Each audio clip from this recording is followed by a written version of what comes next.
আমরা শিক্ষার্থীদের শতভাগ নিরাপত্তা নিশ্চিত করা ছাড়া সেটা আসলে খোলার কথাটা এর মধ্যে বিবেচনা করতে পারছি না। আর ঘোষণা দিয়ে আরও পরিস্থিতি অস্থিতিশীল করাটা কখনোই কাম্য নয়। আরেকটি বিষয় হচ্ছে, শিক্ষা প্রতিষ্ঠান বলতে তো শুধুমাত্র বিশ্ববিদ্যালয় বা কলেজ নয়, আমাদের তো বিদ্যালয়গুলোকে নিয়েও কাজ করতে হয়। তো সেটা পরিস্থিতি এখনও আমরা পর্যবেক্ষণ করছি। আরেকটি বিষয় হচ্ছে, আমাদের তো উচ্চ মাধ্যমিক পরীক্ষা চলমান। এখন আমাদের প্রথম যেটা অগ্রাধিকার সেটা হচ্ছে উচ্চ মাধ্যমিক পরীক্ষার যে প্রক্রিয়াটা, সেটাকে যাতে করে আমরা চাই যে সেটা পুনরায় আবার যাতে করে শুরু করা যেতে পারে উচ্চ মাধ্যমিক, সেটা সেই পরিস্থিতি এখন পর্যবেক্ষণ করা হচ্ছে। আর উচ্চশিক্ষা প্রতিষ্ঠান যেগুলো আছে সেগুলোর জন্য আলাদাভাবে ভাবতে হবে কোন প্রক্রিয়ায় কীভাবে শান্তিপূর্ণ সহাবস্থানের কথা বলা হচ্ছে, নিরাপত্তার কথা বলা হচ্ছে, সেগুলো তো আগে নিশ্চিত করতে হবে। এখন তাড়াহুড়ো করে খুলে দিয়ে আবারও অরাজকতা করাটা, সেটা যেমনি করে আমরা চাচ্ছি না কেউই।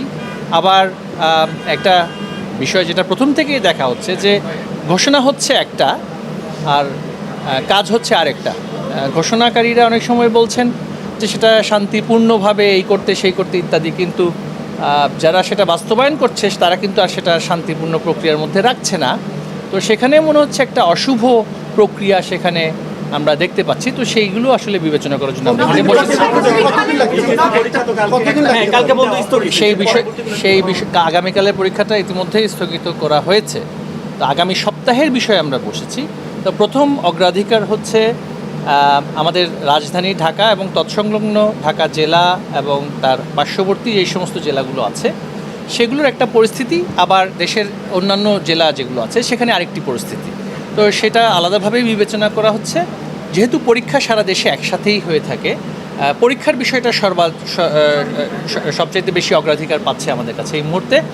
আর যেগুলো আমাদের বিদ্যালয়গুলো আছে এবং রাজধানীর বাইরের বিদ্যালয়গুলোর শিক্ষার্থীরা তো আসলে তাদের পাঠদানের বিষয়ে আপনারা দেখেছেন, আমরা তাপদাহের সময়ও কিন্তু আমরা বলেছি যে রাজধানী কেন্দ্রিক চিন্তা আমরা করতে পারি না। তো শিক্ষা প্রতিষ্ঠান বলতে কিন্তু শুধুমাত্র কলেজ বিশ্ববিদ্যালয় নয়, আমাদের প্রায় 2 কোটির উপরে শিক্ষার্থী আমাদের বিদ্যালয়গুলোতে পড়াশোনা করছে, প্রাথমিক বিদ্যালয় সহ। সেই বিষয়টাই আমরা এখন পর্যালোচনা, কারণ সেখানে তো কোমলমতি শিক্ষার্থীদের আমরা দেখেছি যেভাবে করে কিছু ঘটনা যেগুলো আমরা দেখেছি যে অনেক মানুষের উপরে যেভাবে আক্রমণ করা হয়েছে, সেক্ষেত্রে অভিভাবকদেরও তো একটা নিরাপত্তার বিষয় আছে যে একেবারে শিশু যারা আছে, তারা শিশু শিক্ষার্থী যারা সেটা বিদ্যালয়ে যায়, তাদের নিরাপত্তার বিষয়টা আছে। না সেটা নয়। যেহেতু এই সপ্তাহটা কারফিউ বলবৎ আছে এবং জেলার প্রশাসকদেরকে ইতিমধ্যেই সেই এখতিয়ার দেওয়া হয়েছে, তারা তাদের জেলার অবস্থা বুঝে কারফিউ সংক্রান্ত সিদ্ধান্তগুলো নেবেন এবং সেইটা আমরা যেই সিদ্ধান্তটা পাবো সেখান থেকে সেগুলো পর্যালোচনা করে প্রতিষ্ঠানগুলোর বিষয়ে একটি সিদ্ধান্ত। ধন্যবাদ।